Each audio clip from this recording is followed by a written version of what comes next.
Hi, I don't have a question, but I would like to share something about innovation. So very recently, someone sent me a WhatsApp video on innovation, and it was about children in a village. So what is innovation to different people? To us, maybe, as you said, we use technology, but to them who probably walk 2 miles to school and come back, in that school, they didn't have a toilet system. There were no toilets in that school. And so the video explains how children decided to make what they called urinals for themselves. So they took these large bottles, you know, you have the large 20-gallon bottles, and they sat and they devised on the sand using sticks how they would use them as urinals, how they would make a pipe system that would take all that waste material down into the ground. And it was a beautiful video, didn't use any technology, it just used human resources. So innovation is really about bettering your lives. And I just wanted to share this with all of you. Thanks a lot. I think if you can take this question offline, please, because we are running a little late. Thanks. Thanks for a wonderful panel on the learning through innovation, the classroom experience. I would like to thank Marisa O'Connor, Vice Principal, James Wellington Children's School, Dubai, Rafia Zafar Ali, Principal, Leaders Private School, Sharjah, and Simimol Raijo, Head of ICT Department, Amrit School, Dubai. Thanks a lot. I'll now request my senior colleague, Mr. Gopi, to come on stage and hand over the souvenir and special edition of Digital Learning Magazine to all the eminent speakers. A big round of applause for the panelists. And thank Marisa for moderating the session. Thanks a lot.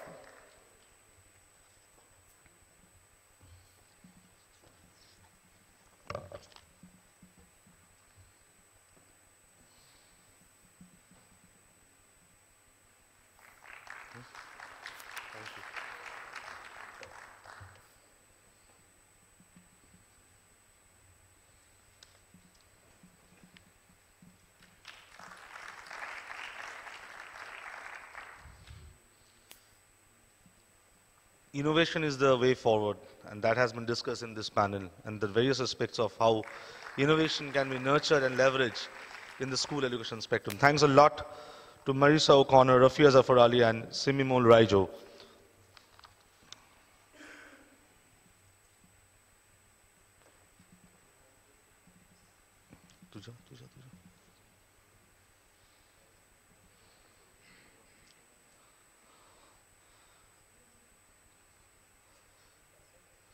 Now, before we start with the next panel discussion in the school education track, before that, we'll have two special addresses. First, by Dr. Naji Al Mahdi, Chief Qualifications and Awards in Dubai, Knowledge and Human Development Authority, KHDA. A big round of applause for him. He's with us. I request Dr. Naji Al Mahdi to come on stage and give a special address. And then we'll have a special address by Mr. Eva McGettigan, Partner and Head of Education, Al Tamimi and Company. And then we'll start the panel discussion on school education track. We welcome Dr. Naji Al Mahdi, Chief Qualifications and Awards in Dubai Knowledge and Human Development Authority, KHDA. KHDA is also the knowledge partner of 11th edition of World Education Summit. We welcome you, sir. Thank you. Thank you. That are not performing as well as what we want them to do. When we look at the TIMSS, and again, we can see that we are going up. And we are getting better, because unless we improve the TIMSS scores, the PISA scores are not going to improve, because it's a pipeline. If people are weak at the foundation, there is nothing you can do later on that is going to change them drastically. So you have got to work across all stages rather than concentrating on the secondary stage, thinking that miracles are going to happen. Miracles, they don't happen at the secondary stage. You have got to start in the primary and the middle school if you really want to change things at the secondary schools. And because KHDA have been around for 10 years, I think over the next 4 to 5 years, we will see how well KHDA has done. Because those people that they were in year 1 when we started and in year 2, these are the people that are coming up now. and we will see how they will change the scene dramatically and significantly. So we have a lot of challenge, of course, in here. We have got challenges, the private education landscape. By nature, private education, it is for profit. So it is partly it's a business, partly it's education business, and how to get this right balance between the two, between the public good and for profit. So how to get this right? We have 46% of Emirati students, they are in acceptable and weak schools. And again, this is no longer acceptable. And I think many of you have read in the news, the initiative of His Highness is that by the year 2021, there will be no Emirati school, no Emirati students in acceptable and weak schools. So what to do? Either not allow schools to take acceptable and weak school to take Emiratis. So that's one way. And the other way, there's too much echo here. And the other way is to make sure, or the other way is to make sure that there are simply no weak and acceptable schools. So, and of course, the third way is to work across both paths. We have got raising the achievement, okay, of our low-performing schools. That's very important for us. So we want them to move up. And our experience, if we want a school to move up, it's not going to happen by a magic wand or by a miracle. You really have got to work very hard with the very people who run the schools and the people who are operating in the school, the teachers, basically. So leadership, number one. Number two, it has got to be the school themselves. So what do we want?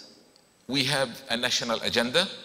And by the year 2021, we want the students that finish secondary schools, they will no longer need a transition year or a year, to repeat what they have done before.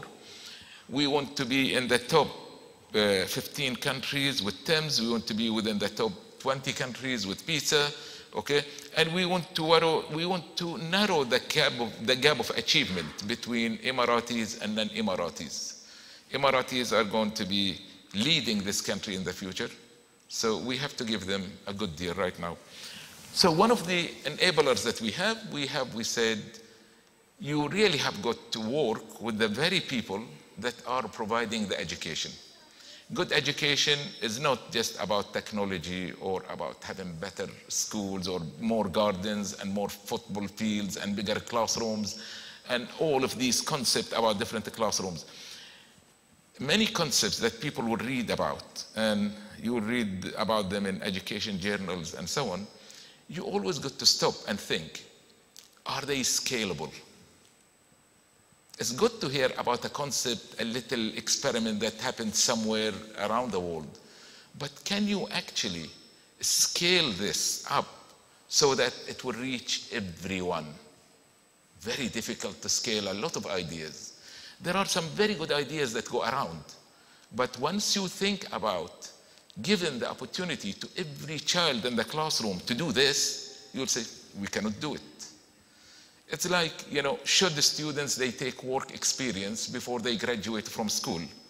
Yeah, a lot of people say it's a very good idea, but it's very challenging to guarantee that everybody is going to get that work experience, or at least they will get a viable work experience. They can go there and make teas and coffee, but to get a viable work experience, that's almost impossible.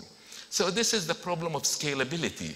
There is no shortage of good ideas, but where we have the problem is getting a very sound idea that is scalable right all the way across, okay?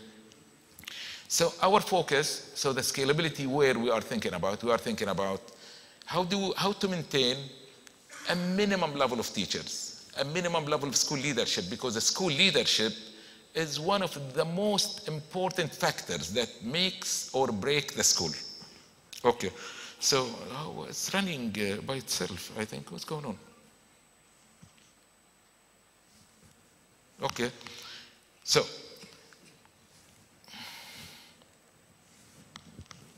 yeah. Okay, so how are we getting there? So between now and 2021, as you have heard in this here, as I think today is what works with KHDA also, we have so many different initiatives. that are making the building blocks of going to the year 2021. Again, there is no magic wand here. So all of these initiatives, they have got to be long-term, they have got to be sustainable, we have got to work on them one at a time, sometimes 2, 3 in parallel. We have got to do all of these things. So we have got so many different initiatives going on at the same time. The 2 initiatives I will talk about today is going to be the teacher licensing and leadership licensing. Why do I need a license aside from its being a national target, and the national target wants everybody to be licensed and so on? We have particular problem. If you go to a place like India and you look at the teachers in India, 99.99999% are Indian. And where did they graduate from? Colleges and universities in India. Same thing for the Philippines, same thing for the UK, same things for Germany, same thing for France. Here is a different scene altogether. I have 99.9% of my teachers, they did not get educated here. They didn't get their degrees from here. They got them from 180 different countries around the world. So when they come to me from 180 different countries, they come with different qualifications, different religions, different ethnicities, different cultures, different everything. And now they have got to go and be in front of a class. If the class has 25, very likely that I've got 18 different nationalities in it. So I've got teachers from all over. They are teaching students from all over. So how to maintain this minimum bits that I need? So we are thinking that the teacher licensing, in a way, is like the little melting pot where people, they are remolded into the shape of Dubai, into what we want in this country. So this is the other bit. It is a standardization part. So we are basically standardizing teachers. So this is our minimum expectations, because in different countries, people, they have got different expectations of their teachers. So let's just make sure that everybody understands what the expectation is. Okay. So what we did in order to do this, we say, okay, we are going to develop a teacher standards. And the standards that we have developed, it took us over 2 years to do that. And it is a national, it's not a Dubai, it is UAE. So ADEC in Abu Dhabi, Ministry of Education, and KHDA, they met together. Meeting took over 2 years until we sign a common standard.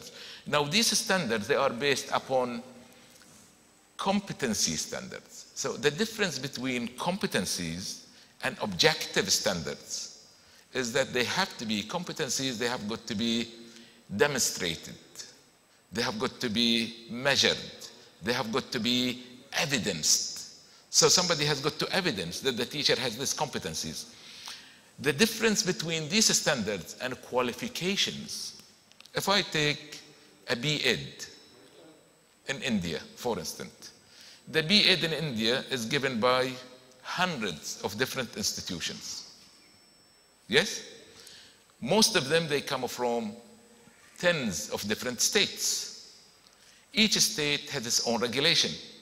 There is no single body in India that says a B.Ed has got to be that. There is no quality assurance body that says they are meeting the minimum requirement. Okay? And there is no framework of competencies that a teacher should meet. So what you will find, and especially with the rise of a private higher education, there are so many universities, and not just India, all around the world, that are catering for this escalation of qualification business, where now a degree has become, is not really an employment requirement, but a social requirement. Everybody wants a degree. Okay? Now, even in certain Arab countries, when you go wanting to get engaged to a lady, they say, does he have a degree or not? And if he doesn't, they give him the big E. Okay? Because he doesn't have the degree. So a degree has become a social requirement. And to cater for this social requirement, so many private institutions, they are catering for it to a standard of quality that's highly questionable. Okay? So for us, this highly questionable degrees and qualification and so on, when they come and work here, you cannot tell people your qualification is rubbish, your qualification is lousy, this is not on, because that will be, you need a lot of evidence to prove that their qualification does not meet your requirement. But there is another way of doing it. You will say, I have these requirements, and there are other ways of you meeting them. So we don't go into the business of judging 10,000 qualifications, but into the business of judging what this person is able to do. It's the competency. So the qualifications are fine. People, they need them. Okay, maybe they need them personally, maybe they need them socially, maybe they need them to do a certain thing. But at the end of the day is, what are you capable of? Same thing with the school leadership. Is basically we look at, are they strategic leaders? Are they educational leaders? Are they capable of running the operations at the school? And it doesn't mean that the principal has to be the accountant and the marketing and the HR. No.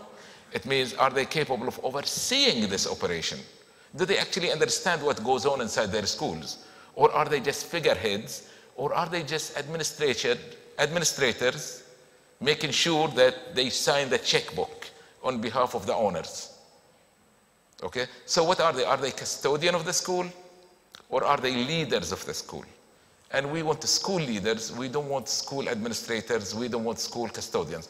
So we want principals and headship that have a lot of clout, that can give advice to their teachers, that actually have a vision for their own school and where they want it to go, that they can go to the board of governors or the board of trustees and argue their own point and their own decision, not be subservient and just do what they are told.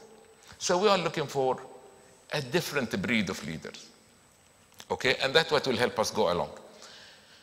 So, examples of the standard. The standards are built like this. For instance, on the teacher standard 3, where it talks about professional practice, it's one of them says, promote positive learning environment, okay? So, this is an element. The element is made up of a number of performance criteria. The performance criteria, basically, how are we going to measure if they can promote the positive learning environment or not? So to promote learning environment, they can create high quality learning environment, okay, that is safe, supportive, and motivating for learners. So this is the type of evidence that we look for. What sort of things that they can do to provide this evidence is, let's say, organize the classroom and its facilities to ensure physical safety, okay, comfort and emotional security of learners. All of this, when you look at it, is heavily loaded. It's not just the way it looks.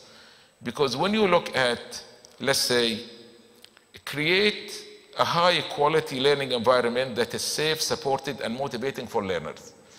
It means the teacher has to know, they have to know. Now this is knowledge. They have to know what is a quality learning environment. How do you create it? How do you make it safe? How do you motivate students? So here is where you are learning a lot of the theories. And theories in education are extremely important.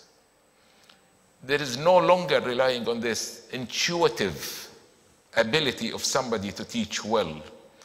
Is the theories of learning, theories of education, they are the result of toil and investment of people all their lives investigating certain issues. And at the end of the day, they will formulate it, they will frame it into a theory. So for us to learn it, we may learn it in a day, but people, they have spent a lifetime and maybe generations formulating it. So for somebody just move into teaching and assume, oh, I know my math, I can teach my math, the assumption is no longer correct, okay? So, but then there is something else. We need to also see that the teacher not only know about how to do it, not only know how to cook, but they can actually cook. You know, like when you are sitting driving and you have got the back-seated driver telling you what to do all the time. They can know, they will tell you about it, but they don't know how to drive. Okay? So then you stop the car to one side and say, go ahead, drive. They don't even have a license, okay? So you have to be very careful. It's not just knowing, but it's actually being able to do. So for school leaders, the question is a little bit more. So when we talk about educational leadership, this is only one of the elements. There are actually 99 different things in here that we need to look at. When we look at demonstrating knowledge of curriculum, it means now it is the duty of the school leader to understand the nuts and bolts of their own curriculum. No longer they are just have got somebody, the second in command and the third of command, that they know what the curriculum is. Here they have got to know. So if you are a school leader running 2 or 3 different curriculums, IB, Indian and UK, you really got to understand all of them. You have got to understand what they are all about, what their objectives, what is their outcomes, what are the different challenges with the students, how the students are doing in each one. So you really have got to know the ins and outs of it. Nobody says you have got to know all the chemistry and all the biology and all the arts. No, that's too much. But you have got to know overall what the curriculum is all about. So that's in a way. So basically, these standards, they have got certain features. They are, first of all, they are benchmarked against international standards. They are not standalone. We did not just make them here. They are focused on improvements. They are quality initiative. They are not there to punish people, but they are there to make sure that everybody raise their level to meet this minimum requirement, okay? And they are evidence-based. So everything is based on evidence. It's not about objectives. It's not about knowing. It's not about just pieces of paper. It's about demonstrating these abilities in the school. And they are all developmental. They are all about raising the standards, growing up, changing all the time. I met quite a number of math teachers, biology teachers, art teachers, who they told me, math hasn't changed in the last 100 years. It's the same theory. What am I teaching at the schools? So why should I mean, what am I going to update myself in what? It's not about the content.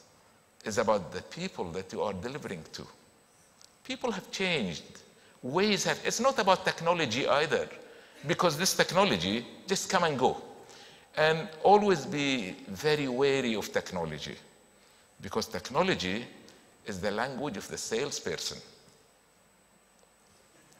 Always somebody trying to sell you something. And once you buy it, how many software do you have at your schools? How many hardwares that you have that are based on technology that nobody uses? They are just misspent resources. They are there only for show. In reality, you have to be very wary, because you need to have robust technology. You need to have real technology. You don't need to have just any technology. So every time the salesperson tell you, oh, now everybody's going to be taught by robotics, you know, by a robot, take it with a pinch of salt, because it's not going to happen, and you will all be, and your children will be in the jobs of teaching for the next 500 years. Okay? Because why?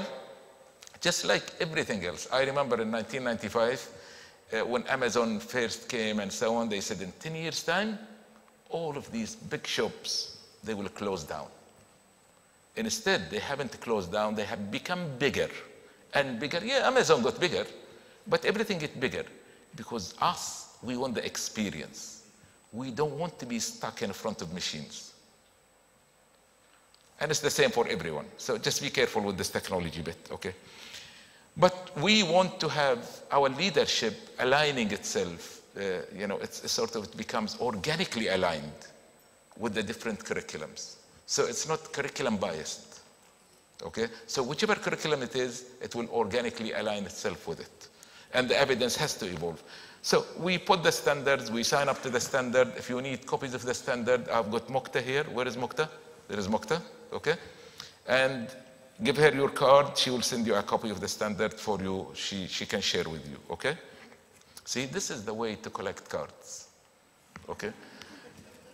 Now, and so what we did, we said, will they work, will they not work? Let's pilot them.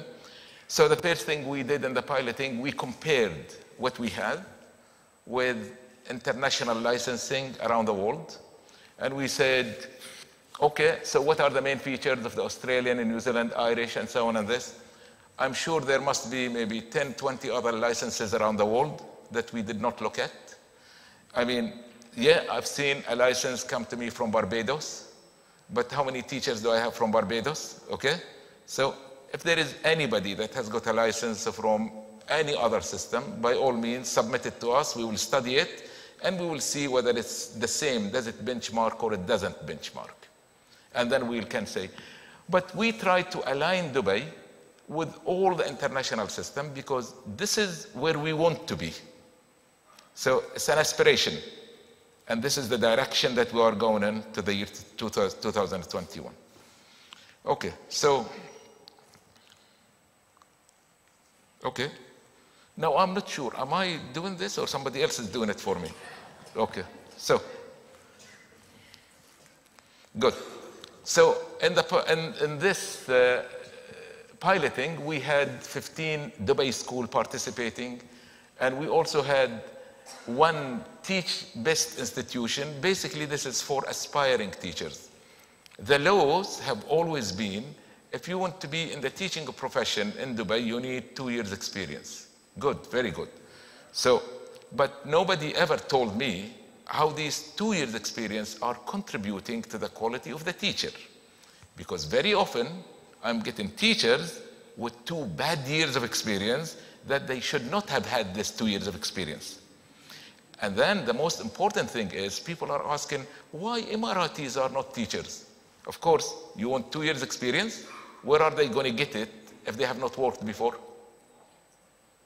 So they come to you, we don't allow them to teach because they don't have 2 years experience. So this has gone. So now a lot of new thinking that has come about that.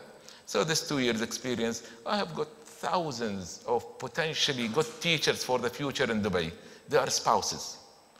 Why not tap into them and bring them into the education system rather than saying to everybody, you don't have 2 years, thank you, sit down. Okay, they are there, there is already the talent. So these are the ones.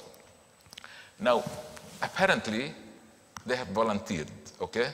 So I'm not sure how right this statement is. So these people, when we said to the licensing, we said, okay, let's look at them before we license them, and let's look at basically 3 aspects.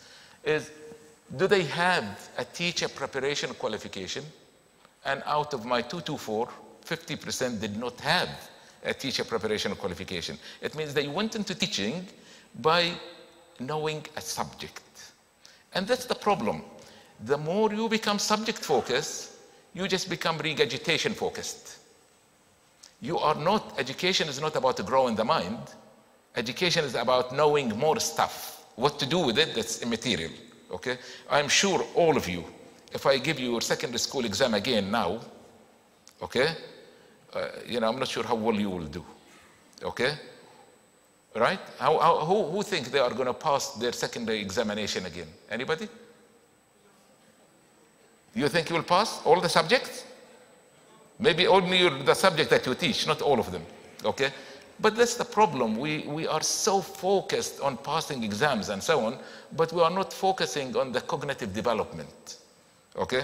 So it has to be much more developing the mind, much more education is about transforming people, the transformation, rather than just the knowledge bit. So we looked at, okay, so these guys are teaching in English. So again, what do you think would be the minimum IELTS requirement for somebody to teach in the language of, English? 7? Okay, 7. I heard some people say 9, some people say 7, some people say 6. 7.5. So most of the time when I ask people, the majority, let's say, would say around about 7. When we applied 7, I only got less than 80. So can you imagine, out of the 224 teachers teaching in English, okay, only a third of them, they had a 7. When I went to 6.5, I had roughly 130 teachers. When I went to 6, I had 180 teachers. So, what does that tell you? It tells you I've got loads of teachers in schools who are unable to articulate, who are unable to explain the conceptually. They don't really understand. They may know bits of knowledge, but they will fail to understand the concept because a level 6 does not allow you to understand concepts. You may regurgitate whatever knowledge you have read. You may understand the mechanical aspect of solving a problem, but you don't really get it. That's another problem I have. The third problem is we had an exam, and the exam basically looks at the how to teach rather than the subject part. And when we tried a 70% pass rate, I got less than 80 people passing again. And when I got a 60% pass rate, I got only close to 150. So when I put 55%, I got 186. It's a pilot, so I am working with things. I'm not sure what I should do. So when you look out of the 224, the only people that got actually licensed was half of them. Now, I have two problems here. One problem is I have lowered the standards below a certain point. Another problem is these people that came into the pilot, they must have been the creme de la creme of the schools. They are not the ordinary average teachers. They are the better teachers. So you can see where the fix that we have, okay? So this is the fix, how to go forward with it. You know, what are we going to do? So for the teacher licensing, what we will do basically is we start at a point where we are meeting with the different schools. Already in the month of November, I personally met with 135 different schools. On Wednesday, I will be meeting with another 40 schools this Wednesday. They all come together. And from each school, I get a principal and plus somebody else. And if people are interested in to come into this meeting, again, Mokta, remember this name? Okay. So basically, during the day, it's a 4 hours meeting. We disseminate the requirement for how are we doing the licensing, and then for teachers, and then the second portion is how we are licensing the principals. If you come from Sharjah, Abu Dhabi, other Emirates, that will not pertain to you. They may have a different system. So this is very much a Dubai way of licensing. Okay? There might be similar aspects, but this is Dubai. And that's why we keep, okay, can see there, Dubai. So don't get confused by going to your authority if you are outside Dubai and by saying, oh, but Dr. Naji said that. Nothing to do with me, okay? So focus, if you are Dubai, this is the way. So basically, oh, how did this happen? Okay. Oh, okay, fine. So once we meet with the school, because in Dubai, what we are doing, we are saying, we are really trying to transfer all of this licensing back to the school. So the school have to take the lead. So the school have to create a school plan for the licensing. So over the next 4 years, how they are going to license their own stuff. Once they do that, and they send us, they nominate the teachers for this year, then the teachers, they will have to submit an application. Now, the application form, it's highly reflective. The teacher has to write about themselves, not about what they will do, but about what they have done. So it's more to do with what they have done. And once they do that, and they satisfy minimum requirements, then we issue them a provisional license. The provisional license life is 1 year, nominally, but it can go up to 2 years, depending on the different circumstances. And during the time of the provisional license, they have to complete compulsory training. And compulsory training, there are 6 courses that any teacher, leader, librarian, social worker working at a school in Dubai has to complete.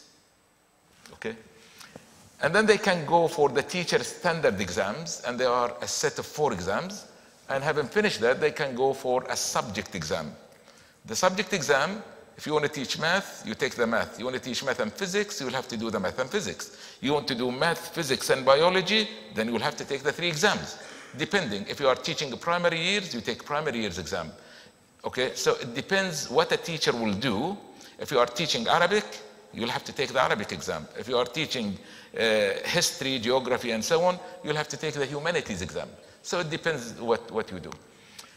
And then people, they will submit what we call a mini portfolio. And the mini portfolio, basically, it's a reflective report, as well as a performance report written by the principal of the school about the teacher. Now, that performance report is basically, it goes 2 ways. It's what is the judgment of the school about their teacher, but we use it to evaluate the leadership and the principal of the school. So the weaker that report becomes, it is an indication of the level of leadership that we have within the school. Okay, so somebody will ask me, oh, does that mean I have got a school of 300 teachers? Do I have to write a single report about each one? No, maybe that report will be helped to write, but every report has to be signed by you, which means you as a principal, you have oversight of all the reports. And then once I get 4 reports written by 4 different people for you, and each one going right, one going left, one so on, I know you are not doing your job and you are not having a proper oversight. So it means the direction has to come from the principal, the responsibility and accountability with the principal, it could be written by somebody else. So that's basically it, and then people, they will have competent. So for the leadership, not yet. Okay, yes?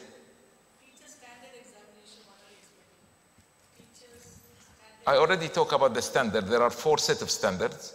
If you want, write an email. Mokhtar will send you what the standards are. You will see what the exams are, okay?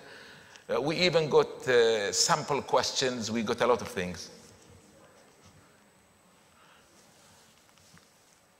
Okay, so for leadership license, it's slightly different. For existing school leaders or existing principals, basically what they do, they complete an application, and then the application, they will undergo an assessment, because this application has a lot of questions that are reflective in nature. People, they talk about themselves and what they have achieved. Then it is basically, we issue them a provisional license, then they will have to do the compulsory training like everybody else, and then there will be a principal license examination. And then a leadership project, because this is the key for the leaders. So once they get the provisional license, they'll have to undertake an improvement project at the school. It is up to 12 months project, where at the end they have to submit their project and they have to show what school improvement they have done.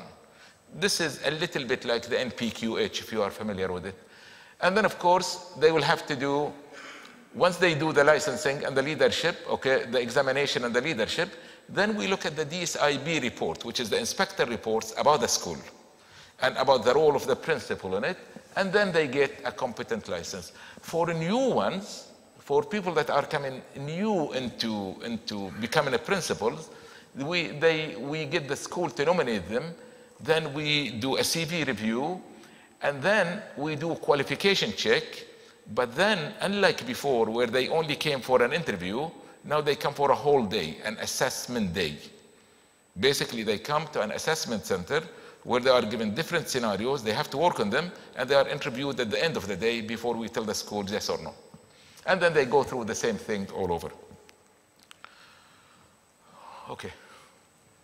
So, there are basically 6 pillars when we are licensing. So the first pillar, we ask ourselves, is the teacher or principal, do they have appropriate qualifications?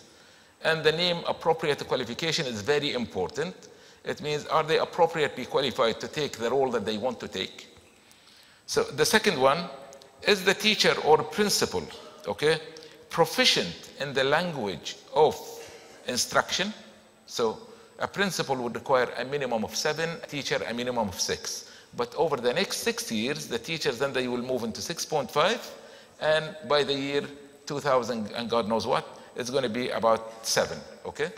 So the third question we ask ourselves, is the teacher or principal are of good standing? It means this, whether it's police report or child protection certificates and so on, they have to be produced. And the next one we ask ourselves, is the teacher or principal, has the teacher or the principal competent, okay, in these 6 areas? The 6 areas are, which is the child protection, dealing with people with determination, with special needs, that's the second one. The third one is moral education. The fourth one is positiveness and well-being. The fifth one is diversity, and the sixth one is sustainability. So these are the 6 courses that have to be completed. And they have got to be completed with an assessment. It's not just, it's buddies on seats. It has to be a little bit more than that. The next one is the teacher or principal capable of demonstrating that the professional competencies and subject knowledge, which means through the examinations and through the subject exam. Finally, is the teacher or principals, okay, they are capable of reflecting and demonstrating a professional practice. So these are the best, the 6 pillars that we use for this. Okay. So how will we do it? So basically, for the teachers, our objective is to have 25% every year. Of course, some schools, they may beat this, and they may even do some more. So every year, we will have, from January 2018, 25%, that's the first cohort. Second cohort will be another 25, it will become 50. Third cohort will go 75. Fourth cohort will have 100%. So we are going to get the 100% of teachers on PTL. For principals, it's going to be slightly different. In Dubai, all principals of all schools are going to be licensed from January 2018. It applies to all of them, okay? Why? Because once a principal is licensed, it means they can lead the school, okay? Teacher licensing, and then later on leadership licensing. Vice principals, they will come in the second year, and other school leadership. So what are the benefits? We think they are huge. They are huge for investors. They are huge for providers. For the providers, it means there will be a lot of opportunities to develop training courses, to develop even university courses for the teacher licensing. It's not only in Dubai. At the moment, I've got a catchment of 20,000 teachers. By the year 2021, this catchment will go up to 30,000 with the expansion, the number of schools and the chain and so on. Overall the country, we could be talking about 120,000 teachers altogether. So there is a lot of opportunity. For school, of course, this is what it's all about. The crunch is enhanced outcomes. That's what we want. We want to meet our targets. And for aspiring teachers, people who want to be a teachers, now finally we have opened an avenue for them, okay? For existing teachers, of course, this is huge for them because this is an investment in oneself. For principals too. Once you get the Dubai license, it means your mobility into other countries with the brand of Dubai, with the quality of Dubai, okay? It means, and with our license being benchmarked against the best in the world, it's an added plus to everyone. Now, a lot of people are scared of this. They say, oh, licensing, will they kick me out of my job? What happens if I fail? What happens if this? I think, rewind, go back to the starting point. This is a quality initiative. This is a development initiative. No one is going to be kicked out of school. This simply, some people, they will be able to do it faster than others. But they will do it, they will do it. You can't be a teacher in a classroom expecting your student to pass and to learn and to engage and to do and to do. And you yourself is not willing to. Okay? Because it's all about learning. Thank you very much. Thank you.